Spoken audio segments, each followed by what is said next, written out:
The text this morning is the sermon text that I'm going to use, and it takes place in the ancient city of Jericho.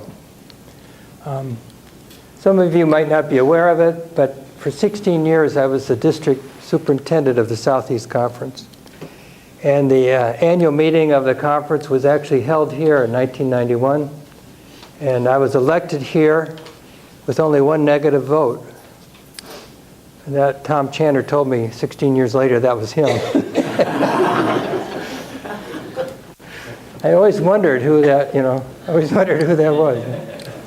Anyway, part of my responsibility over the States was to help churches find pastors, work with pastoral ministries, help churches with budgets and things. And there's this one particular church that was looking for a pastor.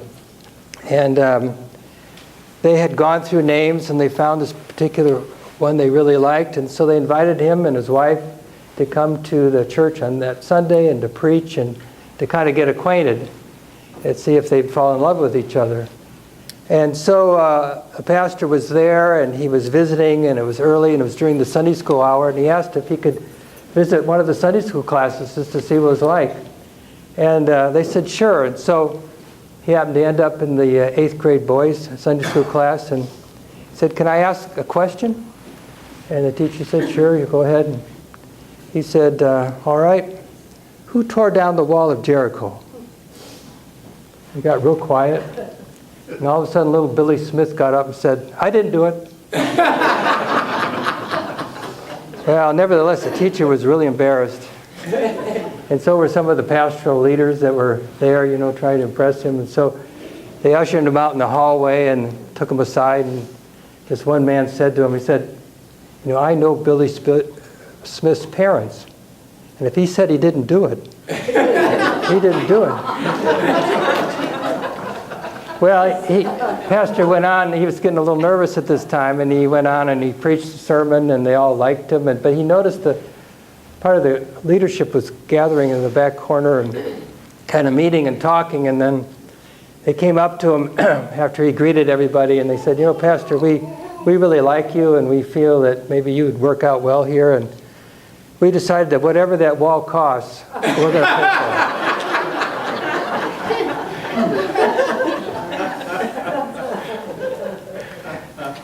for it." It really wasn't a Bible church, I don't think.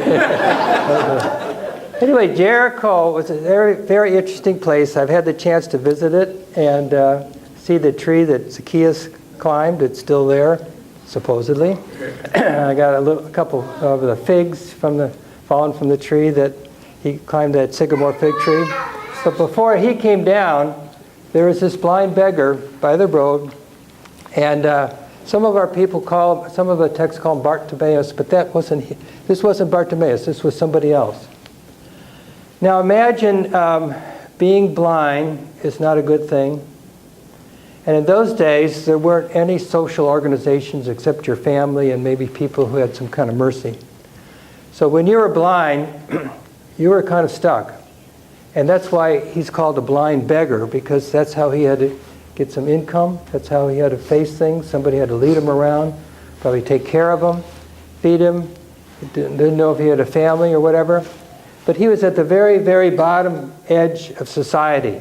As we look upon people, he would be almost a cast out, somebody that would be in the dregs of society. And it's interesting, he's sitting there along the road. Obviously, this is the 3rd year of Jesus' ministry, and he's probably heard about Jesus. He does, because he knows his name. And he hears this commotion coming into the city. And he asked somebody, what's going on? He doesn't know. And somebody said, "That's Jesus of Nazareth." And this poor blind beggar, and let me tell you a little more about being a blind beggar. In those particular days, if you had an infirmity like being blind, which was not that uncommon because of the dryness of the culture, or it could have been heredity, or it could have been venereal disease from someone, you were looked upon as being a sinner. If you were sick, it was because you had sinned in some particular way. The whole story of Job, and he was very wealthy and had all this cattle and beautiful homes and family and swimming pool and everything. And then And Satan and God had this conversation, and Satan said, well, Job loves you just because you've given him all this stuff. And God said, no, he loves me beside that.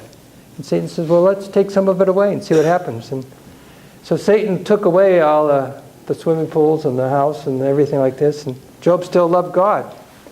And finally, Satan says, well, let's touch his body and see, make him sick and see how he feels about it. And God said, well, go ahead, but don't kill him. And so Job had these sores and everything like this, and headaches and nausea and vertigo and all that kind of stuff. But whatever he had, he was a bad off. And his friends came to console him, and they kept reminding him, Job, you did something wrong. That's why this has happened to you. You did something wrong. But he didn't. And so this particular man, the blind beggar, not only poor, not only probably have any ways for support, people looked upon him as being a sinner. I mean, a discard. So he calls out to Jesus, the people with Jesus, these wonderful disciples, and people say, shh, be quiet, don't bother the man. Stay away from him. And he keeps calling out, Jesus, Son of David. And Jesus stops and he says, bring this man to me.